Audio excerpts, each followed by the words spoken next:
होली के दिन राय साहब पंडित घसीटे लाल की बारादरी में भंग छन रही थी कि सहसा मालूम हुआ जिलाधीश मिस्टर बुल आ रहे हैं। बुल साहब बहुत ही मिलनसार आदमी थे और अभी हाल ही में विलायत से आए थे। भारतीय रीति नीति के जिज्ञासु थे। बहुत मेले ठेलों में जाते थे। शायद इस विषय पर कोई बड़ी किताब लिख रहे थे। उनकी खबर पाते ही यहाँ बड़ी खलबली मच गई। सबके सब नंग धड़ंग मूसरचंद बने भंग छान रहे थे। कौन जानता था कि इस वक्त साहब आएंगे। फुर से भागे, कोई ऊपर जा छिपा, कोई घर में भागा, पर बेचारे राय साहब जहां के तहां निश्चल बैठे रहे। आधा घंटे में तो आप कांख कर उठते थे और घंटे भर में एकदम एक कदम रखते थे। इस भगदड़ में कैसे भागते। जब देखा कि अब प्राण बचाने का कोई उपाय नहीं, तो ऐसा मुंह बना लिया मानो वह जानबूझकर इस स्वदेशी ठाठ से साहब का स्वागत करने को बैठे हैं। साहब ने बरामदे में आते ही कहा, हेलो राय साहब, आज तो आपकी होली है। नमस्कार दोस्तों, मेरा नाम है नितिन। आज की कहानी है मुंशी प्रेमचंद की, यह भी नशा वह भी नशा। अगर आप हमसे पहली बार जुड़े हैं, चैनल को सब्सक्राइब करें। अगर कहानी पसंद आए तो वीडियो को लाइक करें और अपने सुझाव हमें कमेंट करके बताएं। तो चलिए शुरू करते हैं। राय साहब ने हाथ बांधकर कहा, हां सरकार, होली है। बुल बोले, खूब लाल रंग खेलता है तुम। राय साहब ने कहा, हां सरकार, आज के दिन की यही बहार है। साहब ने पिचकारी उठा ली। सामने मटकों में गुलाल रखा हुआ था। बुल ने पिचकारी भरकर पंडित जी के मुंह पर छोड़ दी तो पंडित जी नहीं उठे। धन्य भाग, कैसे यह सौभाग्य प्राप्त हो सकता है। वाह रे हाकिम। इस वक्त सेठ जोखन राम होते तो दिखा देते कि जहां जिला में अफसर इतनी कृपा करते हैं, पताए आकर कि उन पर किसी गोरे ने भी पिचकारी छोड़ी है। जिलाधीश का कहना ही क्या, यह पूर्व तपस्या का फल है और कुछ नहीं। कोई पहले इस सहर्ष वर्ष तपस्या करे, तब तक परम पद पा सकता है। हाथ जोड़कर बोले, धर्मावतार, आज जीवन सफल हो गया। जब सरकार ने होली खेली है तो मुझे भी हुक्म मिले कि अपने हृदय की अभिलाषा पूरी कर लूं। यह कहकर राय साहब ने गुलाल का एक टीका साहब के माथे पर लगा दिया। बुल साहब बोले, इस बड़े बर्तन में क्या रखा है राय साहब। राय साहब बोले, सरकार, यह भंग है, बहुत विधि पूर्वक बनाई गई है हुजूर। इसको पीने से क्या होगा, बुल ने कहा।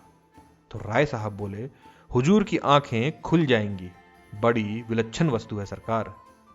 बुल बोला, हम भी पिएगा।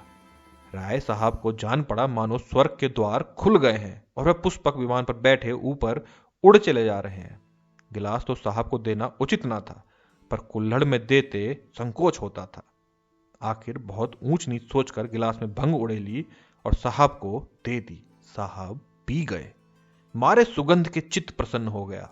दूसरे दिन राय साहब इस मुलाकात का जवाब देने चले। प्रातःकाल ज्योतिषी से मुहूर्त पूछा।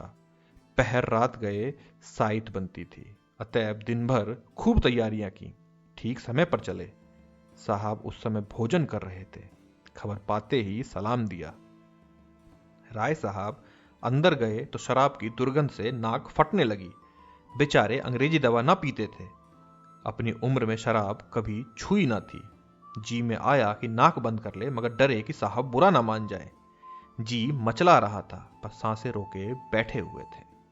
साहब ने एक चुस्की ली और गिलास मेज पर रखते हुए बोले, राय साहब, हम कल आपका बंग पी गया, आज आपको हमारा बंग पीना पड़ेगा। आपका बंग बहुत अच्छा था, हम बहुत सा खाना खा गया। राय साहब बोले, हुजूर, हम लोग मदिरा हाथ से भी नहीं छूते। हमारे शास्त्रों में इसको छूना पाप कहा गया है। बुल साहब ने कहा, अरे नहीं नहीं, आपको पीना पड़ेगा राय साहब, पाप पुण्य कुछ नहीं होता, यह हमारा भंग है। वह आपका बंग था, कोई फर्क नहीं। उससे भी नशा होता है, इससे भी नशा होता है, फिर फर्क कैसा। राय साहब बोले, नहीं धर्मावतार, मदिरा को हमारे यहां वर्जित किया गया है। बुल बोला, ऐसा कभी हो नहीं सकता। शास्त्र मना करेगा तो इसको भी मना करेगा, उसको भी मना करेगा, अफीम को भी मना करेगा। आप इसको पिए, डरे नहीं, बहुत अच्छा है। यह कहते हुए साहब ने गिलास में शराब उड़ेल कर राय साहब के मुंह से लगा तो दी। राय साहब ने मुंह फेर लिया और आंखें बंद करके दोनों हाथों से साहब का हाथ हटाने लगे। साहब की समझ में यह रहस्य न आया था। वह यही समझ रहे थे कि यह डर के मारे नहीं पी रहे।